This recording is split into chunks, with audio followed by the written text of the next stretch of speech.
Tuning in to the online broadcast network, AfterBuzz TV.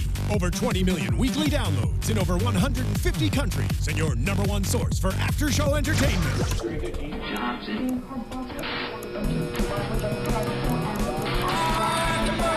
AfterBuzz TV, the destination for TV superfans, producing aftershows for over 300 of your favorite TV shows, interviewing celebrities and showrunners, and bringing you behind-the-scenes exclusives. All thanks to E! Entertainment's Maria Menounos, producer Kevin Undergaro, and internet leader Akamai. Now, let the buzz begin! Bang! It's time to start the Daredevil Season 2 After Show. Guys, thank you so much for joining us here at AfterBuzz TV. We're here bright and early in the AM. 10 a.m. One of the earliest after shows, but we do it for you because it's time. And for us. For us, So yeah. we can watch the It's damn show. Let me introduce. It's time to start the Daredevil Season 2 After Show. We're starting with episodes 1 and 2. Guys, I'm your host, Zach Wilson. So excited to be here tonight. You can tweet at me throughout the week, throughout the show, at that Zach Wilson. Now let me introduce my fantastic panel, who's all back from Season 1. Mark Donica. So excited to be back, Zach. You can find me on Twitter at MarkBDonica. Today the B stands for Bang. So happy that we're seeing Frank and his introduction. We'll get into that, but Mr. Jesse Klein is here too. Oh, hey everyone, I'm Jesse Klein. Today the Jesse stands for Bang. Hey, that's my gimmick! You can Steal find my me gimmick. at JessKlein1, that's JessKlein, the number 1. Guys, I'm super jazzed to be back, but first, Miss Jamie Elias. Hi guys, how's it going? So pumped to be back. Everybody said that, but you can find me on Twitter and Instagram at Jamie S. Elias. All right, guys. So, just as a reminder to everyone watching, everyone joining us live in the chat, there's already 70 people joining us live, which is awesome. People are I love insane. you guys. This is a spoiler-free zone for anything past episodes 1 and 2. Yeah. Do it. We are watching, Pete, we're slowly so that we can give you our honest predictions and reactions. And then if you want to join us at your own pace, you can do that. You can watch us on YouTube. You can listen on SoundCloud or iTunes. All those ways at your own pace. And so please keep spoilers to a minimum. Not a minimum, to a 0. Yeah, especially the one that just passed by in chat. Don't look. So, also, for people in chat, are at varying degrees of watching the episodes too. Like, we have some folks who are watching episode 4, some folks who are watching episode 9, some people who are done with the whole series. So for the benefit of the chat, the benefit of us, just no spoilers. Yeah, and we're trying to bang it out as quick as we can. We Yeah. want you to be able to kind of hear our predictions and thoughts and like everything with Yeah. our after show. So we're trying So, hard. so that's a warning. And because unfortunately I just had to lower the chat down. Now I can't look at it for at least a few minutes because there was apparently a spoiler in there. So You guys are usually so awesome about it though, because we went the entire first season without really getting spoiled. And on all of anything. Jessica Jones. And all of Jessica Yeah. Jones. So, but with that, so thank you guys. We appreciate your cooperation on that. We don't want to have to punish you, and we will if you do that. So, with that, let's actually get into these episodes. we will Let's do it, bloody let's do it, let's do massacre it. your family. Yeah. Serious. Punisher. No, that's how you make a Punisher. Oh. You don't want to do that. How do you... How to make a Punisher? 3 easy steps. Step 1, find your target. Step 2, murder all of his family. Step 3, die. Yep. Great. Pretty solid list. Yeah. So, guys, what are your first thoughts after having watched these 2 episodes, which both ended on just horrifying cliffhangers? Guys, I have a thought that's probably... I love Foggy more than any other character. I'm not kidding. And I have very specific reasons for this, but after these 2 episodes, his character I feel like has developed the most out of everybody's. Seeing him out-lawyer the big lawyers is badass. so awesome. And yeah. he's so much more, last season I was like, Foggy's comic relief. I like you, Foggy. But he's so much more than that, and we'll get into it. But that's my first little... Well, the thing about Foggy's, especially at the end of last season where the relationship between the two of them evolved, we kind of got some comedy stuff between him and Matt with trying to keep the secret a little bit more. But he's getting super serious, and he's the one, like he says in episode 2, it's not just Matt now. He has to carry the responsibility of that as well, and we feel it. Yeah. Yeah, I mean, my general reaction after ending episode 2, I believe I didn't have any thoughts. I died for 5 minutes. and then I came back and was just so. I say it every time we do a comic book show, but like we're so lucky to be living in this world right now. Yeah. Like there's a serious take on Daredevil and a serious take. Like this is the best the Punisher's ever been. And we've barely seen any of him. Yeah, and we're going to talk about the Punisher. We're going to talk about Foggy. So, Jamie, don't worry, we will. A total crush on Foggy now. And we got to talk about Karen. We got to talk about the DEA. We got to talk about this new guy, not Steve, George, I believe his name is. But we're going to talk about all that. I want to start at the top of because like we come in, so cool, and it's just like it starts with the chase sequence. And leads up to that freaking smile. That smug, scary smile on Daredevil's face. That means he's starting to enjoy it a little bit too much. It's gone back around. Like it's like first season when he tells Claire, "I do it because I enjoy this." And she doesn't believe Daredevil him. voice. That was good. She doesn't believe him, but he really does. It's also a great representation of like just to show that the difference between this season and last season already, like he's much more confident as Daredevil. Like this was like without having to say anything, it's like, oh, he has a clear kind of power increase, if you want to say it, where he's much more competent as a fighter, as a vigilante than he was last season. Yeah, well, I've made this comparison before, but not on this show. So I think that there is a definite like one-on-one comparison to the Batman Begins trilogy in this, because Batman Begins was Nolan's showing of like him becoming Batman, like training, finding out what he wants to do with it, and and then just starting to do it, but getting pushed around because he doesn't have that skill level. And then the Dark Knight was where that was Batman. Yeah. And now this is Daredevil. This is Daredevil, like, it's sort of at his peak. Like, maybe not, like, peak, like, the strongest he'll ever be or the most badass he'll ever be. But this is, like, he's at the height of, like, he's like, yeah, I'm Daredevil. I'm, like, I'm the savior of Hell's Kitchen. He figured it out. He's leaving people for cops. Yeah. He's being like a neighborhood Spider Devil. Spider Devil? Yeah. Your friendly neighborhood Spider Devil. Your friendly Except for that neighborhood whole- devil. Yeah. The whole Satan reference. But that, oh god, the stick bounce to knock out the lights in the chapel. Yeah, that was Just good. like, we're in! We're totally in for it. Yeah. Gonna be great. Yeah. Baton. Yeah, and I mean, like, it wasn't the first bounce that we got because we had No. some in season one, but But like, we got the new baton. yeah. Oh, the full on. Did he have the batons? He did. He had but, two like, Cali sticks instead of a baton. Yeah, they were Yeah. the makeshift batons. Well, but I just mean like in that final battle, didn't he? Yeah, he did. Yeah, But- because he had like the when he fought Fisk Fisk. at the end of season one. The tearaway, yeah. Yeah. Rip away. Or he could just combine them and then turn into a freaking bow staff. All right. So that was our setup. That was our entry into this is where Matt is, and I really like that from just like a presentation standpoint, because a lot of people didn't go back and rewatch season one necessarily, and like this is a great reminder of like this is the character and where he is. And then we get Foggy and Matt. So let's talk about Foggy and Matt in these episodes, because where they start off is like. Foggy is like, do you guys think he's accepted it completely, or he's just sort of like tired of trying to fight it? I felt like it was resolved. Yeah. Honestly, that was like my feeling. I was like, okay, the Matt and Foggy, it's resolved. And I was like, first of all, they're cute. I want to ship Moggy really quick because that first exchange between them, I was like, this is so freaking cute. You guys are cute best friends. But it was cool to see that, like, I think that's how they're just saying, hey, it's been resolved. Like, he's kind of getting over it. And the bit. super casual, you're bleeding from the back of your neck. Yeah. Exactly. Super casual on that front. Matt, you're bleeding again. No, it's much more plausible when you put on a devil suit and beat the shit out of people. I was dying.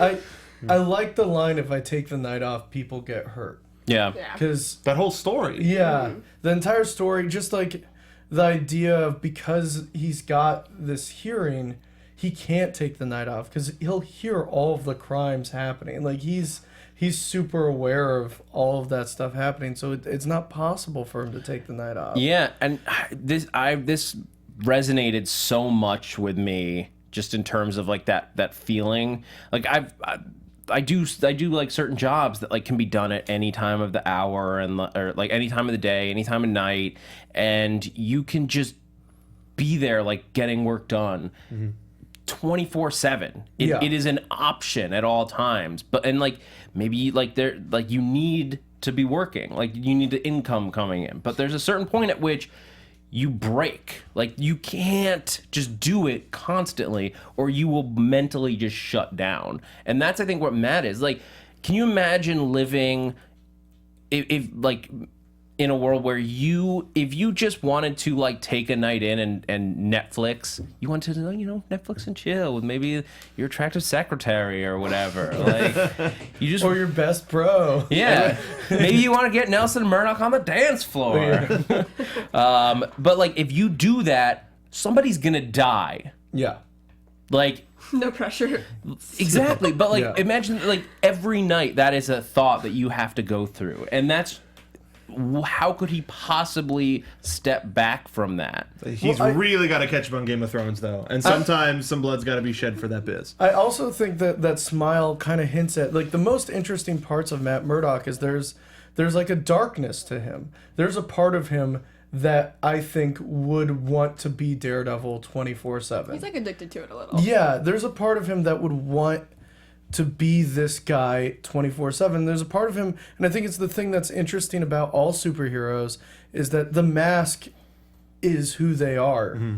Their secret identity is the mask. Yeah, and like I think there's definitely a part of Matt that wants to be this Avenger TM all the time, and I think having Foggy and Karen be so strong, those characters are needed to remind Matt of like what he's fighting for and like what his humanity is as well.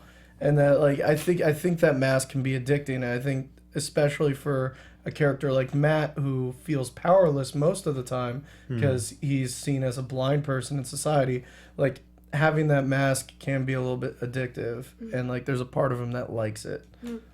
Yeah.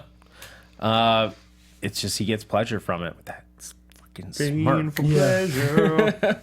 But yeah, so I mean, Foggy at this point, I guess he's just trying to figure out what their next step is and keep Matt alive. Like he's definitely fearing for his buddy. Actually, I had a note here, just like a nice little touch when that opening scene when they're walking. They walk past a bunch of construction sites. Yeah. Which is a nice little like it could have just been anywhere. They didn't have to do that, but like reminder, Hell's Kitchen is under construction. Also, just like the idea of like we get into it later, but their business is booming right now. They're not making any money, but they've got a lot of clients, and like also Josie's is much more packed than it was last season. And I think more people need to drink. Well, no, That's I think how bad it's I gotten. think it's kind of, without having to say it, it's kind of showing that without Wilson Fisk like forcing these people out, Hell's Kitchen has become more populated, and there's more people kind of there, and like it's a booming population right now. The heat wave was kind of symbolic too, right? I feel like in a lot of comics it's like a foreshadow. No, Yeah. maybe I'm tripping. Frank Miller used the heat wave quite a bit in a lot of his work, and he's one of the biggest Daredevil writers. And I think it was a like maybe an allusion to that or an homage. Like stuff's Yeah. going down. It made me think of Do the Right Thing. I mean, everything makes me think of Do the Right Thing.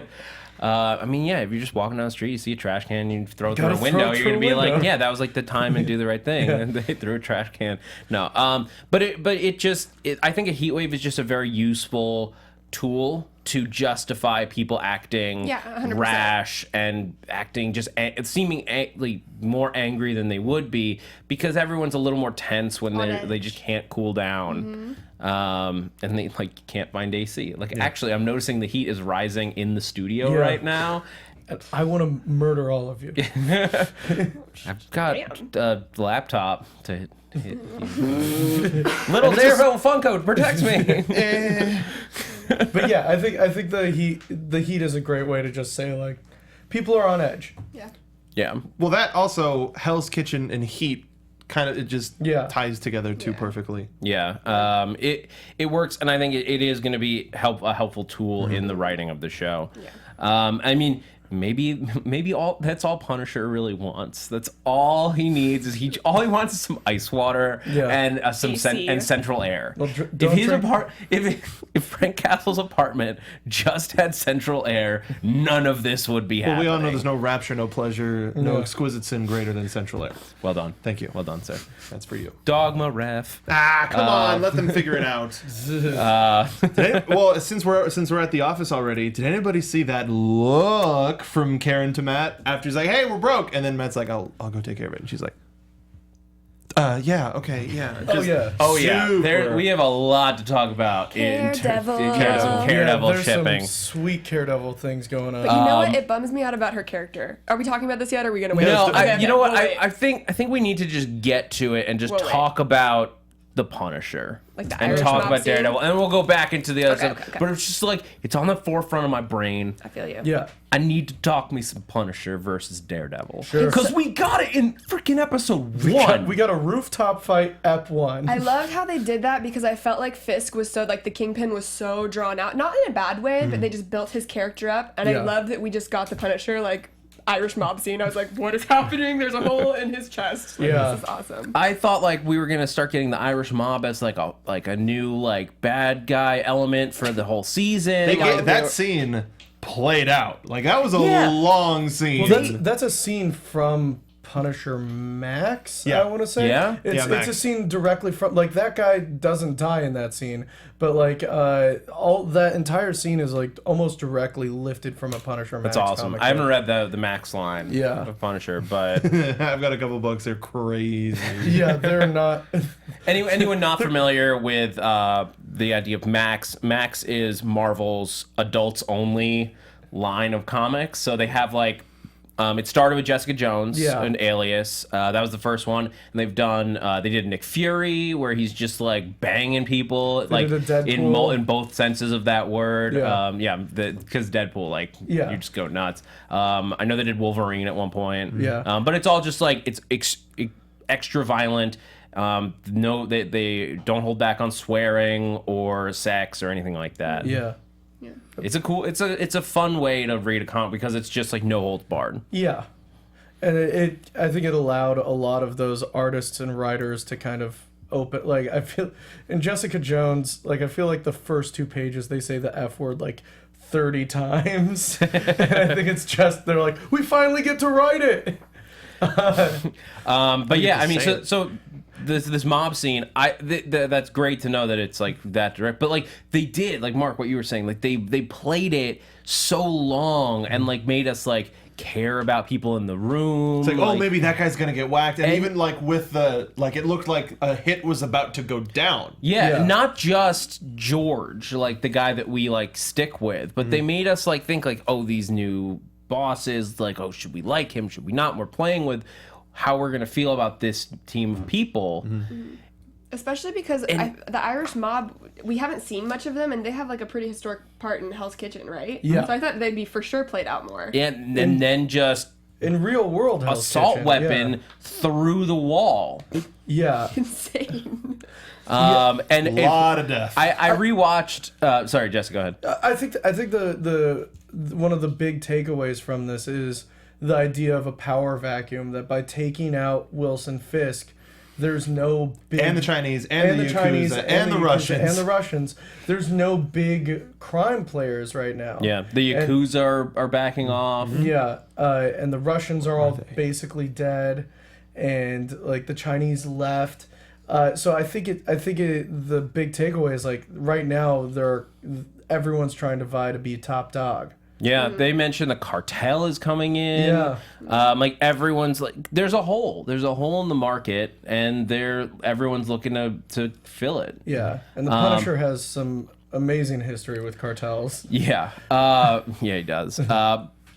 But one thing I thought was fun is I went back and I rewatched this morning as I was getting ready. But I rewatched by meaning I listened to the descriptive audio for blind viewers of this scene, and the way that the guy describes this whole thing is just as a ballet of death. Phenomenal. That's a very accurate description. Yeah. Like bodies fly in this ballet of death. God. There was also, I might be wrong, but was the place they were in called the Byron Club?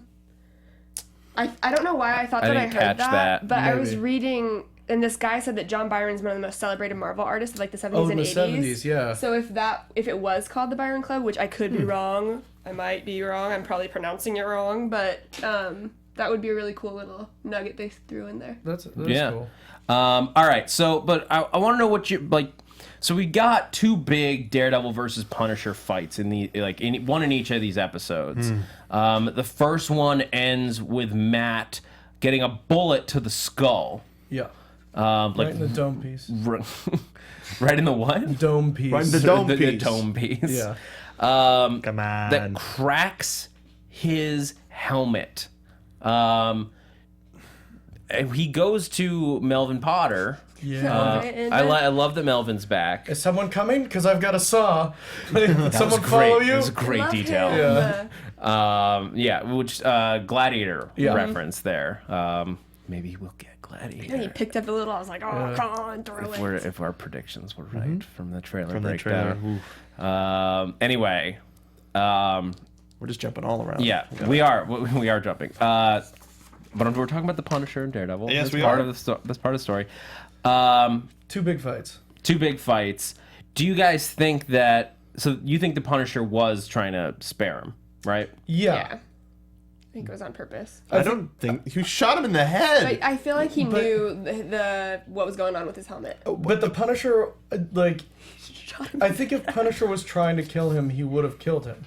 Like he Shot him in the head. Yes, but he didn't double tap. He didn't do like the Punisher is a professional killer. If he wants someone dead, they are dead. Like He also didn't go after him. Like he Yeah. shot him in the head and then like Bounced. walked But- away. This is a guy who one like package runner got away. and he's chasing him all over the city. Like True, but Yeah. if we know as fans and from something that we saw a little bit of a hint of in episode 2 that the Punisher is not a quote unquote bad person. He's only killing the bad people. He's only punishing the bad people. Sure. And although he kno- is in a crowded hospital shooting a shotgun. I saw it off and at it's got a a woman widespread. and a man. Like, Fair play. Like if he was trying to kill Grotto, then like it's Yeah, homie, let that person slide. Yeah. Like, just let him hide. Yeah, and I will say like these episodes were not perfect for me, and that was one of the flaws that I saw. Is like the Punishers. I'll be honest, like the Yeah. Punisher's just widespread, like with the shotgun, like it seemed like he was fine with people getting caught in the crossfire, which like, I know that we haven't really met this version of him yet, and we're still Yeah. learning his boundaries and his rules. That sort of like, for at least for now, rang untrue. That he was, for me, it was true. Like the Punisher is like any means to an end, and like in the comic book specifically, like he has killed innocent people just to take out like cartel leaders and stuff like that. Like he's but of like a delivery boy, which is basically what this guy is, right? Yeah, he's done stuff like that for people, anyone associated with the mafia. Like he's killed people who were waiters at a mafia, like at a mafia restaurant, and they have no criminal things. They just work at a restaurant that the mafia like hangs out at and like owns. Like the Punisher is all black and white. If you are involved with crime, you are a bad person. So you think basically he's like, I don't care who you are, as Karen. Like he sees a blonde woman with the guy he's trying to kill, and he just says, I don't care who you are. If you're running with this person, Yep. Yeah. you're guilty. No, yeah, I agree yeah, I with think that. so as well. All right. And also, like the I disagree a little bit with the black and white because with the store owner, the pawn shop owner cleaned out a cop car to get a radio scanner. Yeah. But it was the child pornography that made him go, now I gotta kill Also, him. maybe let's not mention like child rape porn to random people that Yeah. walk into your Yeah. store. This Like, guy wants Yeah, a cop whoa. scanner. the hell Totally was into that? kids. Well, I will say that the Punisher does have like informants in his books, and they always die eventually. Yeah. like he'll use them for like a few months, and then he'll Maybe this kill guy them, can supply me with some good stuff for a little Yeah. while, but like, nope, gotta go. and then eventually they die. But child porn, I think that leads you to bat someone. Yeah, That Viciously. I loved this scene because Bernthal in this scene was just so cold in the cold and just raging hot at the same time. Like it was just like, this is what I'm doing. Yeah. But it wasn't like flat by any means. Like you could still see, as like just cold calculating as he was, all of the emotions that he was feeling as it went. And like, I think it was the little actions that they had him do. Yeah. Like putting the way that he played with the coffee cup, like drinking at specific times, putting it down, just like. He's a great actor. It's all for this little role, stuff. too. Yeah. He's an amazing. They chose perfectly for. I can't remember his name. I know he played Shane in The Walking Dead, and I loved him in that too. John Bernthal. Yeah. But for this role specifically, I'm so impressed because at first I was like, really? And now watching him do it. That's every comic book casting, though, to be fair. True. Just like, True. what the hell? Oh, okay, I don't know, I see this it. one, I as soon as feel I you. heard it, I was like, yeah, I get it. Just looking at the guy, like, He looks like he's been punched a lot. Yeah. He does. And he's also put on like 20 pounds of muscle since The Walking Dead. Yeah. I think he's that's like a doing so Marvel amazing. contract thing. Like whenever you sign get up buff. with them, they're like, you must gain 20 pounds of muscle or like 20% muscle mass by filming, or you're fired. So if you sign the contract and on the way out, they just give you supplements. There you go. Creatine. Yeah. Immediately as you sign it, they just inject your neck with Oh steroids. HGH. Get it. Oh man, hey, it's not illegal in the game of comic book making, True, man. comic We're book not TV playing making. baseball here. But yeah, so I'm trying to decide what we should talk about right now because Dude, your notes are a lot more sparse than I expected. Yeah, I was too engrossed in the show. Yeah. Well, more on the Punisher, like we also get like when Foggy and Matt go to the crime scene and we hear that like the Dogs of Hell also got butchered. And that number one, shout out to Shield's Dogs of Hell. It was a gang that was in Shield and then was brought over to Netflix, which is crossover awesome. action. But they say that the morgues are overflowing with bodies Yeah. because of him. And I just like the characterization where everyone thinks it's an army. They think it's an army of special tactical trained, group. like tactical. They're like probably ex special forces, like all this stuff. And it's one guy is such an awesome way to introduce a character.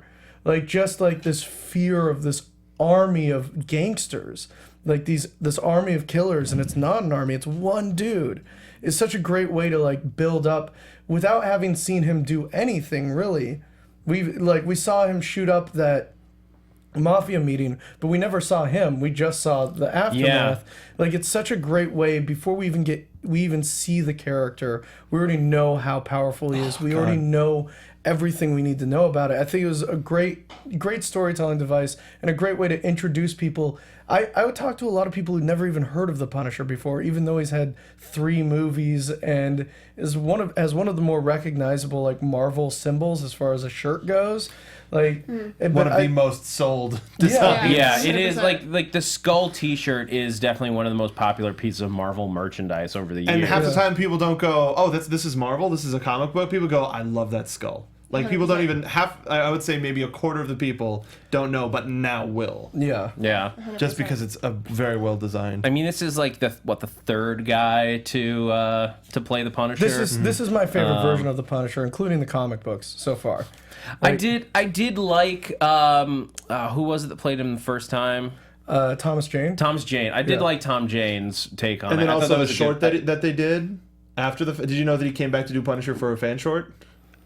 I really did. good. I don't know if I've seen it, I but yeah. I forgot what it was called, but it's really good. If you just look up Thomas Jane Punisher on YouTube, it's really good. But I thought John Bernthal did a great job. And like they go through these fights, and I thought it was interesting. I thought it was cool to see the way that they used him towards the end of the second episode. Yeah. Again, just like the fighting and like the water spray. But we'll get to that because like I feel like we should go back and talk about Karen and George. But really quickly, last second, Yeah. as a qualifier, I mean, in action movies, they're like hero qualifiers, villain qualifiers, and we've been getting it the whole time with him.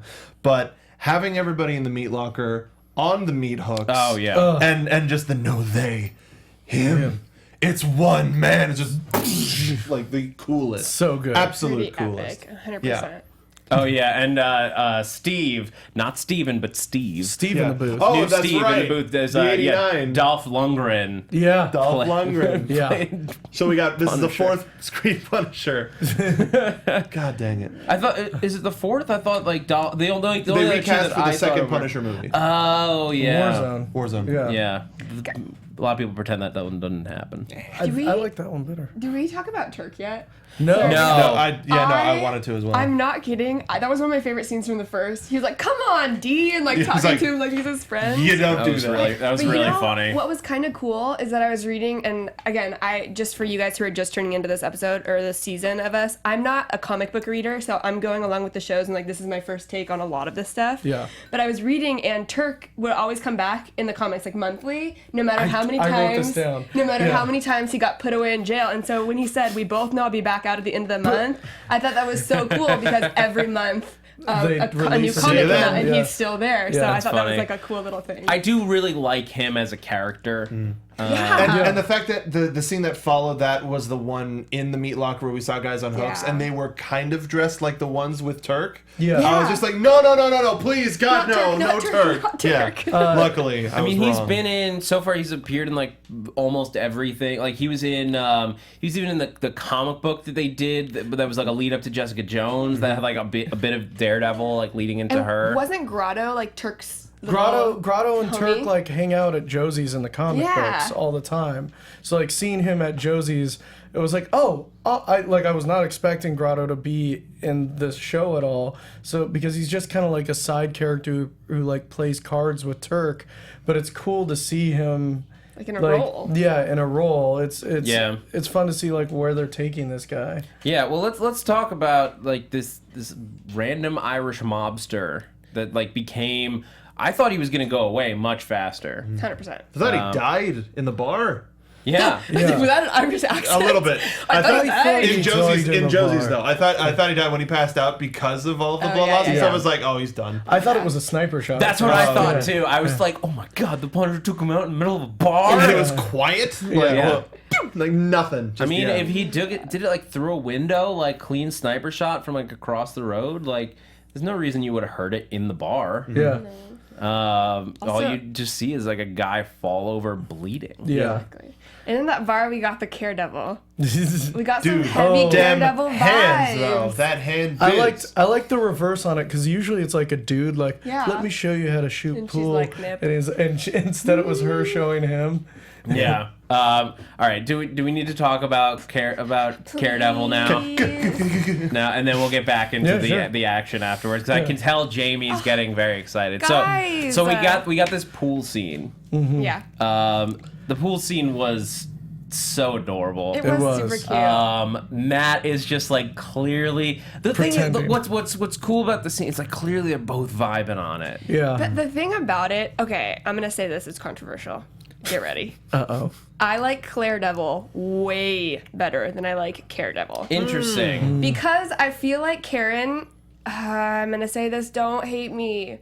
I feel like Karen is a very stereotypical, even though we know that they're foreshadowing her past and she might develop as a character, for me right now, she likes Matt because she thinks something's going on with him. Is he an alcoholic? Can I fix him? That's in my head, like why she's liking him. Yeah. She's like, oh, poor Matt. Like, I could see that, especially in the scene in episode 2. yeah, when she goes to his apartment. Yeah. After that, I was like, Karen, you're a strong, independent woman, Karen. No, but seriously, I missed Claire. I like Daredevil. I think it's cute, and I think that eventually that'll be super cute, especially when we find out how much depth Karen's character has, because she will.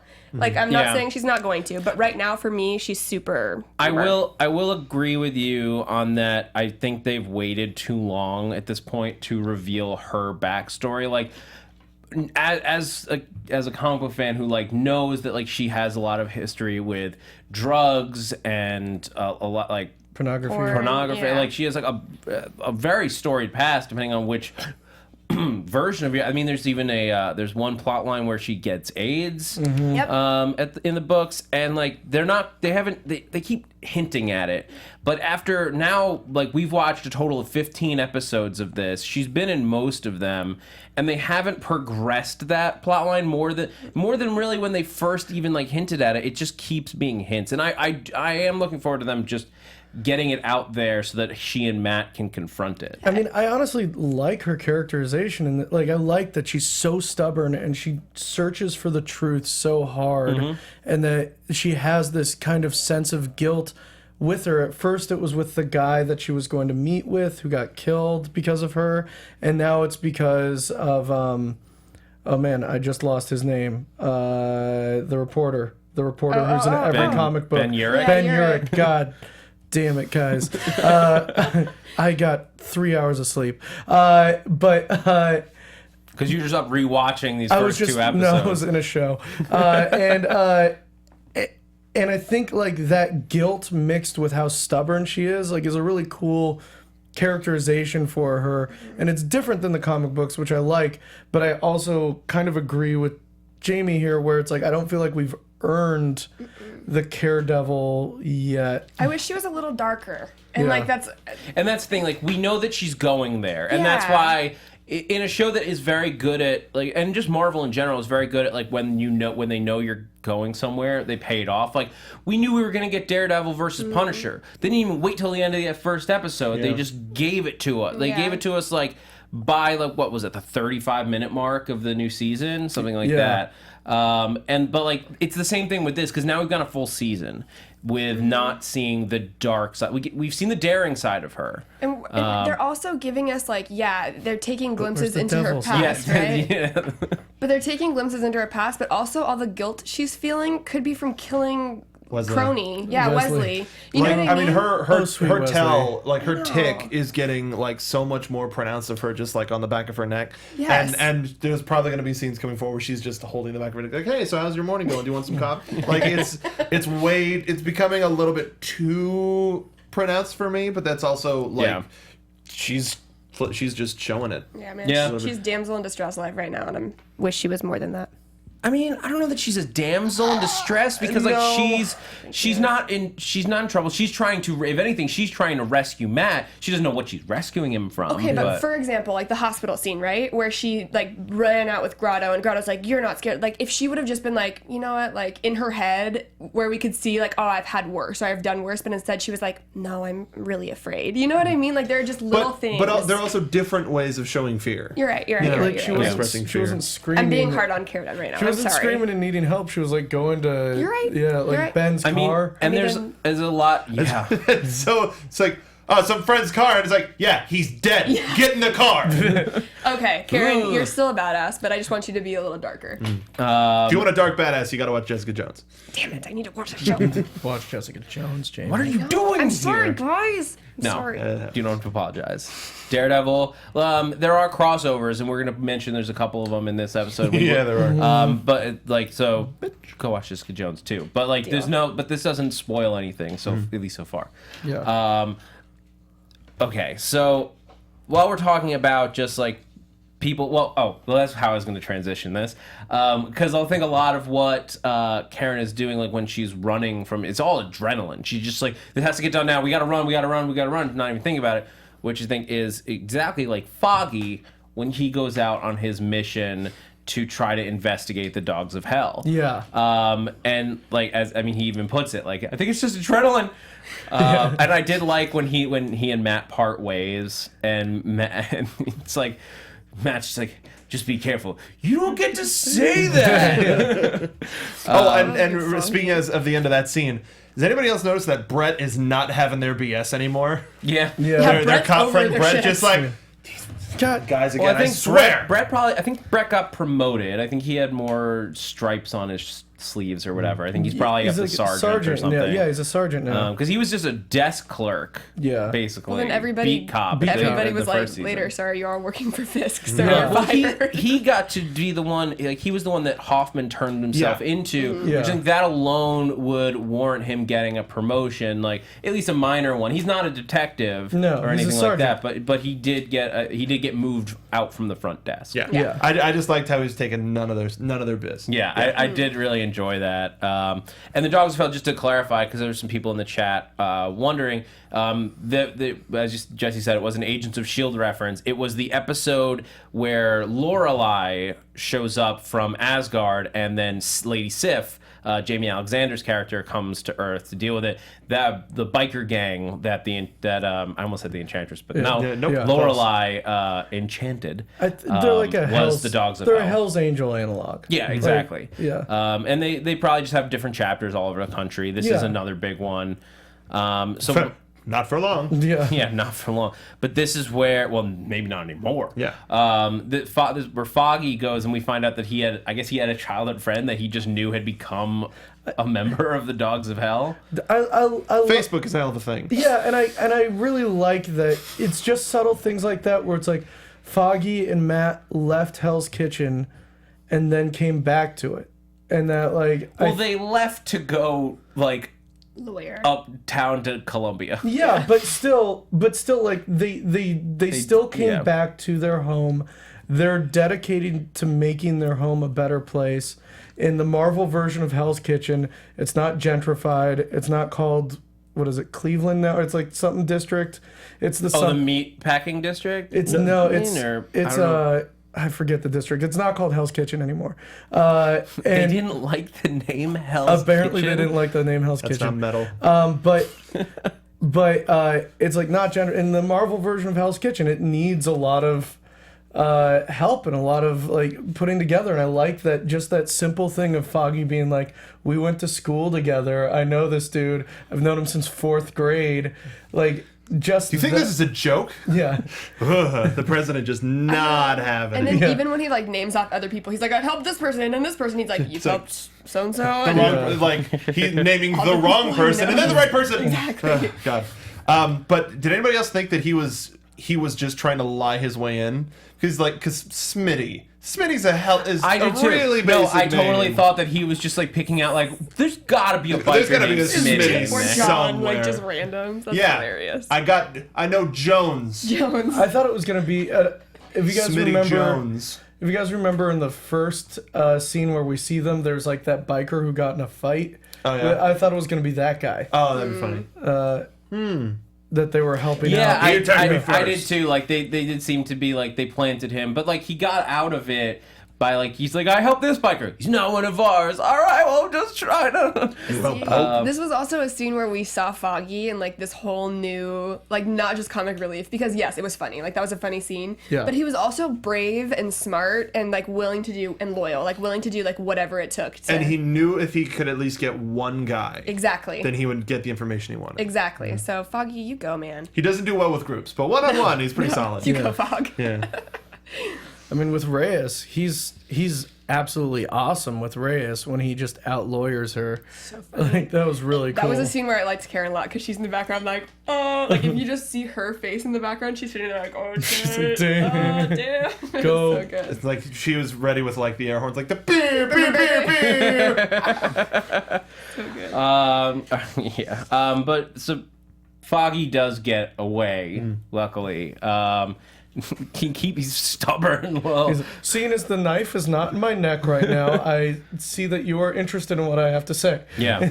Foggy in these episodes really is just such a badass. Yeah. Let's jump to episode 2 and Do it. and we can talk about Foggy's whole storyline. Because like him and Karen, like now that they're back in the same spot,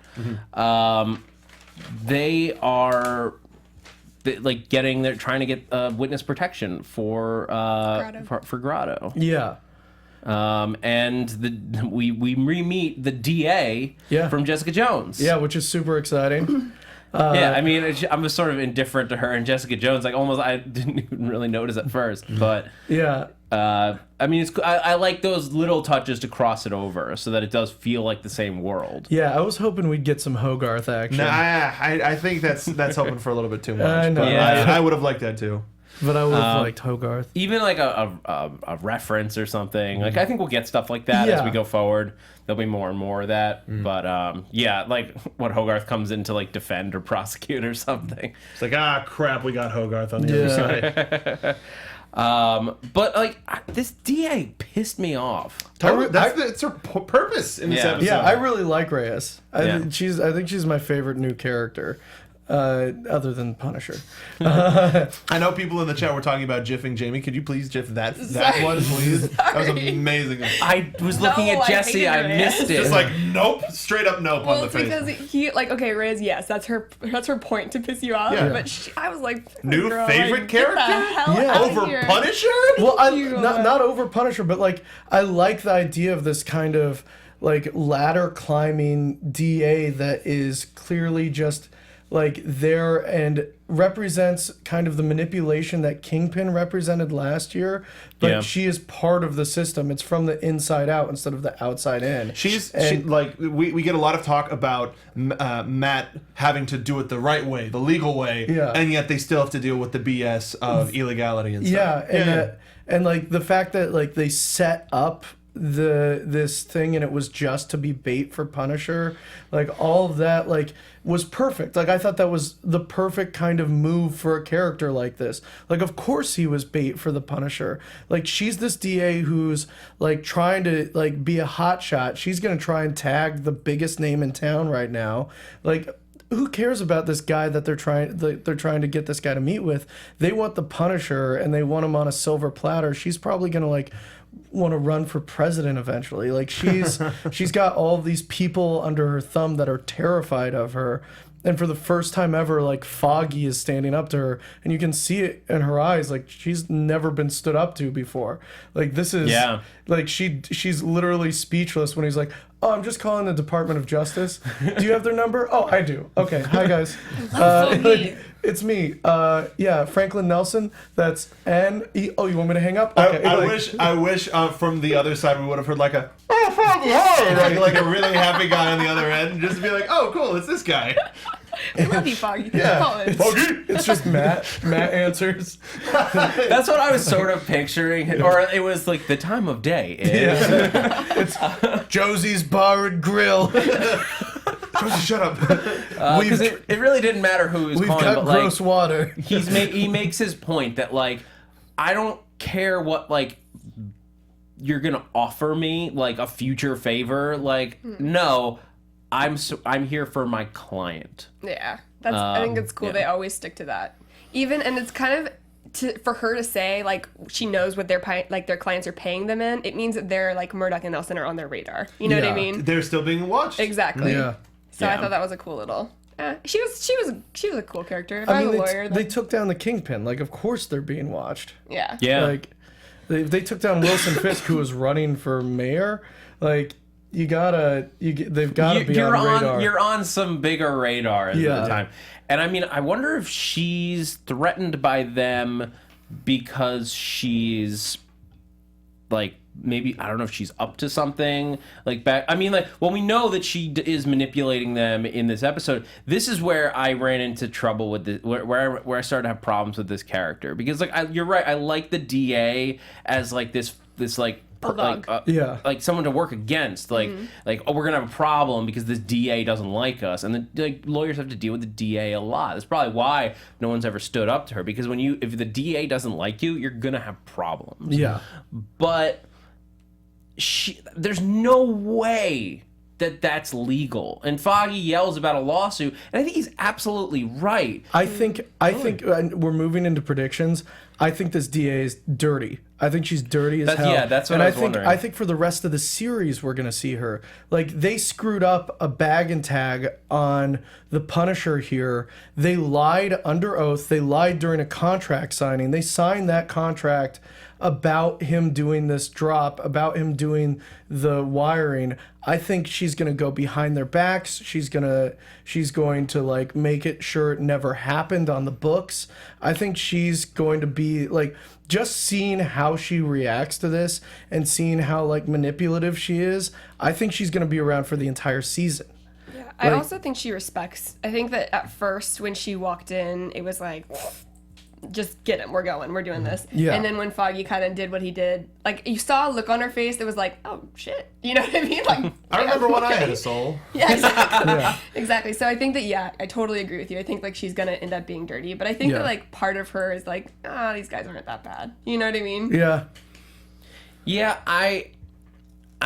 she's just there's something wrong. There's something off about her, and it's so illegal to put somebody in as bait like that when they like signed they like had a witness protection agreement that like there's no way that is it coming from higher up? Yeah, I mean, it might be. It could be as simple as just like she's desperate to get the Punisher, and she doesn't care who she has to get. Like, I think that's who she is. Who has to die in her way. Like she's a little bit like the Punisher in that way of like I have to stop this bad guy. I don't care who you gets mentioned hurt. the agreement like it's going to be important. The big thing is we see Foggy have it, and then we see Foggy run out of the room. Without his bag, without anything, very easy for one of her mans in them grab it. Karen's still in there though. Right? Yeah, and she's worried about Foggy, and she's worried about Foggy. Speaking about like Foggy, you're blowing it, man. Karen's gonna figure. If Karen doesn't figure this out, I don't like her even more. Because you gotta freaking figure it out. And the Dofi like, we down that one alley where we. It doesn't matter. You need to stay in here because it's safe. Gotta go. Like, exactly. No, chill out. Here's an interesting question that I think relates to the DA. Ant in the chat wants to know: do you think Kingpin is still in control from prison? And I don't think so. I don't think that's where we're going. But do you think there's something to? Could the DA have been one of the people who was in Kingpin's pocket? Didn't get caught, maybe she managed to keep herself enough off of other people's radars that she didn't wind up in jail, and now she is just like going through whatever motions, like even if she's not like still loyal to Fisk, she is now playing this dirty game that she already had all the pieces of because of the hole the hole that was left when Fisk went to prison. Either that or she's just a product of that world where like the way to get ahead in Hell's Kitchen until Fisk got taken out was you gotta be dirty if you want to get ahead. And she was just one of those people that as she was rising through the ranks found out like if you play ball, that's how you get promoted, that's how you get ahead. I think at this point though, we got from Brett in the police station this episode, we got the idea that there are these devil worshippers, that there are these copycats. Ever since Daredevil showed up, people have been trying to do vigilante justice. And also we got anytime Daredevil stops a crime, city cheers, awesome. So I think what the DA is trying to do is bring that reputation back to the police force. If the city gets the Punisher, then the city is looking better than Daredevil. I totally agree with you. I don't think her role is as important as... I think that she's like a Turk in my head. And I don't know the comics, so I don't know. You know what I mean? But I think that she's a reoccurring character that kind of throws like a wrench in the system every once in a while. I don't think she's going to be like a main issue. But I do think that she is trying to bring it back to like the police to get recognition. Maybe not in a like menacing way, maybe just in a DA way. Yeah. All right. No, I'm just like I'm thinking about it all. It could go either way. I'm very excited to see where it goes In like 10 minutes. Yeah, and so yeah, I think I think we should. Do you guys have any other thoughts on these episodes or favorite moments that stood out? Well, I was. Anything we didn't cover? Like the thing that kind of upset, like the police shooting at the two of them on the rooftop. Yeah. Felt a little cheesy. Yeah, again, it was the same again with the DA, like this whole thing just felt weird. Like in a series where the action has felt so real and brutal and gritty, like starting with episode 1, season 1, the police shooting and missing while they were fighting, and I can kind of see the director being like, we'll have all the ricochet noises going on while they're fighting, and like it felt like inaccurate and like insincere. It felt like what you what Daredevil, you're absolutely right, because I had the same thought. Yeah. Like, because Daredevil, the biggest thing that people point to in Daredevil season 1, and the thing that has been rewatched the most out of any scene is the hallway fight. Yeah. So good. The hallway fight is, what makes that hallway fight so great and so unique is that they treat it like this is how a fight would go down. Yeah. Like when you hit somebody that like is used to fighting, like that is built like the thugs in a gang, they don't just go down when you flip them over a table. Yeah. Like not they'll Spider-Man. get back up. This is not, and I'm sorry, I'm throwing a little shade here, but like this isn't Arrow. Yeah. Like Arrow, you're on blast. I like Arrow for a bunch of reasons. Like it's fun in a different way, but it is not realistic in the way that people fight. Well, it applies to gunfire too. Like these are trained cops. They're not Punisher level trained. They're not ex-Navy SEALs or anything like that. But they know how to shoot a gun. There's 20 of them with automatic rifles. Yeah. Also, I think this is the most splash pagey sort of a thing. Like you look at that and you open up a comic book and you see Daredevil and Punisher on a rooftop and gunfire's going off. You're like, oh, what's going on? But we're in the middle of that as opposed to being started by it. Also, really quick, can we just mention that he lost his powers? No, yeah, the For a concussion. second. Okay, Yeah. so a cool thing about Oh my God, that. how did I? No, a cool. I just saw my notes and was like, oh shit, how do we not? Sorry, oh crap, how do we not I notice already that? said shit several I times. know. Don't worry about Dang it. it. Okay, but anyways, like I thought it was cool that Superman gave up his powers in Superman 2, and then Spider-Man lost his powers in Spider-Man 2, and now Daredevil we see him without his powers in Season season 2, 2, episode episode 2. two. Well, I was it's- like, that's so cool. It's a natural place to go, I think, for any superhero character is Yeah. that when you have built them up as like they're getting used, they're finally in a place where they're used to having their powers and using them in a big way. To take them away is something devastating. And for Daredevil, for Matt Murdock, not even Daredevil, it's for Matt Murdock.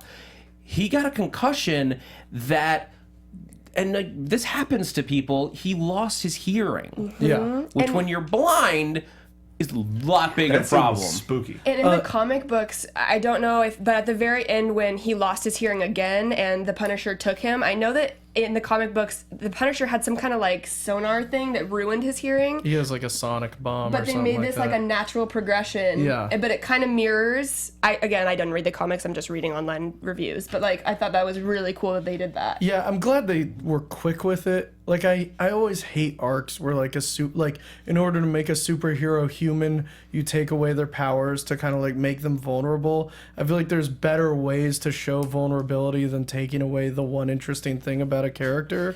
And Well, like that's the thing. They didn't take it away, but they did they show just showed this is he is vulnerable. yeah, and this is not just like he lost his powers because of red kryptonite or something like that's not what red. Whatever, it's not important. Scratch that. But like he got a concussion and like he is human. Like he's not Luke Cage. Like he can get he can get hit and feel it. And then he meditated it back. Yeah, but No, like he just had to stay where he was because he couldn't Didn't really he- see anything. wasn't He he couldn't. kind of- was No, he I mean no? he was. no, I think he just froze because like he can't do anything. He's deaf and blind. Like he has no way I'm of kind of perceiving where he is. I'm kind of on Jamie's track where I think he did have no way of seeing or feeling where he was, but it also kind of felt like he was doing like stick training. That's what I thought too. Like I was like, maybe this is like something that Stick kind of helped him with, where it's like center yourself, clear your mind, like kind of get back into. Like I think he definitely was staying still because he couldn't see or hear anything. So, Yeah. But I also think that he was kind of doing like some stick stuff. Well, like he's trying to be. He's like desperate to get back out there because he sees people dying in his city. Yeah. As he puts it, he has to protect everybody. He has made a deal with himself, with the city, with Melvin. Like he's like, I love the bit with Melvin and when he's like, You said you would protect me and Betsy. We protect each other. Yeah. That was our You deal. know. That was our deal. Like Melvin's you're not. so They protect each other. cute. It's adorable. And he's like worried about him going out with the broken helmet. He's like, "How can I protect you?" And it's like, So cute. Really quickly, M. Iker in chat, how good is Matt soundproofing that none of his neighbors checked on him with all of his Yeah, he screaming? was screaming, and Like, people have to know full there's a blast. blind dude that lives below Yeah. them. I feel Oh. like Like- you would know that. Ah, well, I gotta go check on the old Murdoch. Yeah. Speaking of his powers, though, I think this was the first time we really saw the extent, because we know that Daredevil is a superhero.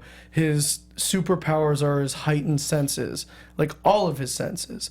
So I liked him tracking down the Punisher through sense of smell. The doggy. And also the doggy reference to Max. Wait, that's how he got him, right? He smelled the dog and then got the to the blood. Punisher. the trail. blood The trail. trail of the dog because the dog was in a dog fight. Yeah. Punisher loves doggies. Well, I mean, like, that was the first hint, or that was another hint that the Punisher isn't all bad.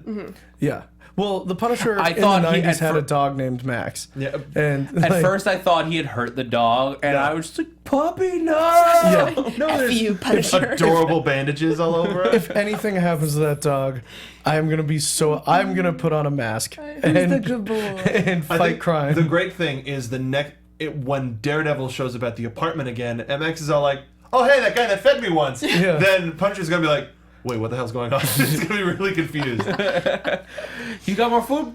You got more food, Mr. Devilman? Yeah, let me get those chips down. All right. Well, I think that's gonna have to do it for the first two episodes. Our first after show of season 2 of Daredevil. I mean, well, let's first do some quick predictions. Very quick. Before we get out of here. AfterBuzz TV predictions.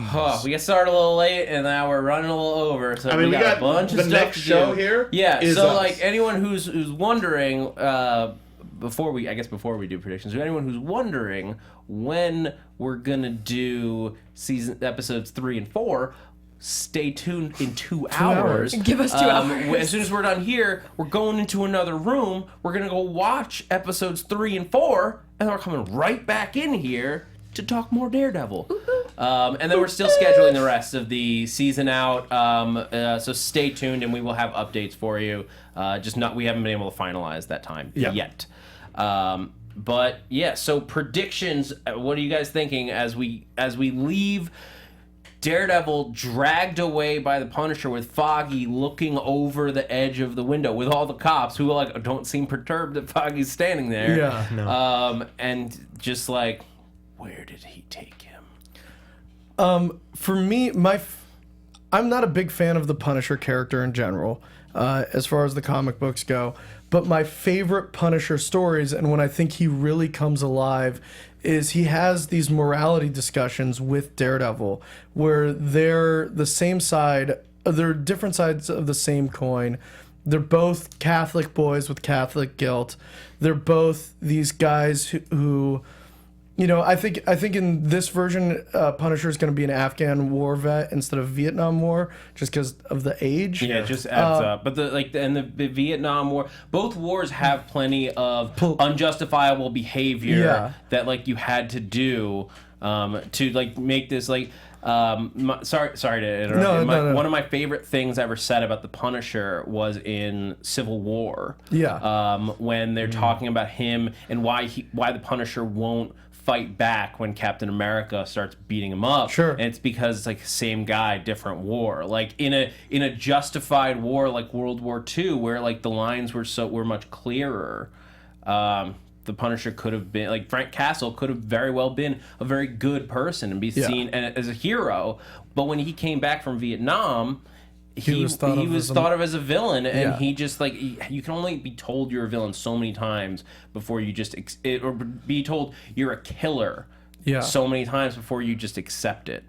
So yeah, I think there's this famous spread, and I hope we get it at some point. I was talking to you this before. I hope we get it some point before the end of this season, where the Punisher has the Daredevil tied to a pillar, and the Daredevil has a gun taped to his hand with one bullet in it, and the Punisher has a sniper rifle, and he's like, I'm going to shoot a mafia guy in the head, and the only way to stop, I'm wearing body armor. The only way you can stop me is if you shoot me in the head. And he's like, you're a half measure. And this is why, that you're going to let me kill someone because you know it's the right thing to do. And it's as someone who is not a fan of the Punisher, it's probably my top 5 favorite panels that's ever existed. And it's so good because it is exactly what these two characters are about. And you get to see it play out in a bottle, basically. It's just these two almost the entire comic. And it's perfect. And I hope that's what we get next episode. I hope it starts Daredevil's tied to a pillar. Did you see the image from episode 3 after you watched episode 2? No. Well, good. Then let's watch episode 3 after this. Yeah. I was so excited I just broke my pen. I don't know, man. Like, the fact that it is, like, this is already contained season. Netflix shows are super hard to do predictions for. And Jessica Jones was the same way, as well as season 1 of Daredevil. But, like, I know people are going to die in terms of, I mean, Punisher's going to kill a lot of people. I hope that none of our named characters go down. That's a hope. That's not a prediction. I just hope that we don't have to lose anybody in order for Matt to learn something. Hopes and dreams count. But if we're talking about favorite Punisher moments, I let Zach borrow it. Once he's done reading it, I'll let the other two borrow it. It's a book called Confederacy of Dunces. It's a Punisher book where Daredevil, Wolverine, and Spider-Man all go, "Yo, Frank, you gotta stop killing people." And Frank goes, "No." Nope. So Nope. yeah. It's one of the reasons why I like the Punisher, sans all of the killing, but because of how smart he is. Yeah. So yeah, I would recommend Confederacy of Dunces. It's a good book. Yeah, I mean, I think we're gonna see the Punisher and Daredevil. We're gonna see them get like off to like a big like standoff in a way of like what's the right way to handle this, and I think it's going to sort of become moot. Maybe the Punisher gets taken temporarily out of the picture soon. Where's Electric coming in? Well, I was gonna say when the Hand shows up, and it's just like this is beyond anything. Maybe they agree to a truce of some kind. If like Punisher takes out like the last of the people he needed to kill, like the gangs. But like if he does that, like. In the trailers, we heard somebody saying like you opened up like the room for all you did was clear the way. Maybe and like we all thought like they're talking about Daredevil like taking out putting everyone in jail. Mm-hmm. Maybe they were just talking about Punisher like literally killing everyone. And now like Nobu's people like the Hand, the Yakuza, I believe like is the known name for like the Hand organization. They're coming in with a force, and they're gonna be scary. That's spiritual biz. All right, I think we gotta get over to start watching Let's do it. 3 Fine. and 4. No predictions from Jamie. Yeah, Jamie, totally skip Jamie. It's Jesse, okay. Jamie doesn't want to do predictions. Don't blame me. No, Jamie really doesn't want to. Jamie. Jamie's gonna stop talking. No, now you have to predict, Jamie. No, I really don't want to. I have hopes and dreams that we learn more about Karen. The end. That's a prediction. Yeah, that's a prediction. All right, and guys. Yeah, hopes and we're going to punish you for having hopes and dreams. Yes. I hope you Adios, realize that. amigos. We will see you in 2 hours. Yeah, guys. So thank you so much for joining us for the first after show for Daredevil Season 2. If you guys are joining us live, as we said, we'll be back in 2 hours with episodes 3 and 4. If you're joining us later, it's probably available by now, so just click on the next link. If you want to follow us on Twitter, you can follow us at ABTV Marvel, which covers all of the after shows here for Marvel Television, including Daredevil, Jessica Jones, Agents of S.H.I.E.L.D., Agent Carter, and whatever else comes in the future. You can also subscribe to AfterBuzz TV on YouTube at youtube.com/AfterBuzzTV. You can find us on iTunes, SoundCloud.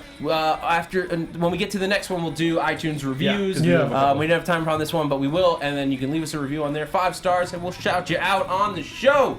Also, be sure to check out the Tomorrow Show with our very Papa Dog. fearless leader, Papa Dog. Papa Dog. Captain of your tomorrow. Yeah, Kevin Undergaro, who started AfterBuzz TV with his now fiance Maria Menounos, and he's got a bunch of AfterBuzz people over there, including Roxy Stryer and Ashley Daniels, helping him do a fantastic talk show on Mondays and Thursday nights from 7 to 9 p.m. Pacific Standard Time. It's a great show, and if you look in the intro, you'll see me doing something weird. It's real weird. And it'll surprise you, Marvel fans. Yes. I'm dressed as Batman. Damn it. But you'll have to find out which Batman and how ridiculous it looks by checking it out. So hope it's the Man Tomorrow Bat. Show. That would be more ridiculous. All right, guys. So until next time, I'm 2 Zach hours. Wilson.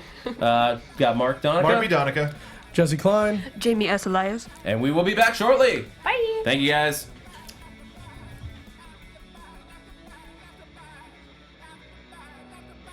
From executive producers Maria Menounos, Kevin Undergaro, Phil Svitek, and the entire AfterBuzz TV staff, we would like to thank you for listening to the AfterBuzz TV network. To watch or listen to other after shows and post comments or questions, be sure to visit AfterBuzzTV.com. I'm Sir Richard Wentworth, and this has been a presentation of AfterBuzz TV. The views expressed herein are those of the hosts only and do not necessarily reflect the views of AfterBuzz TV or its owners or principals.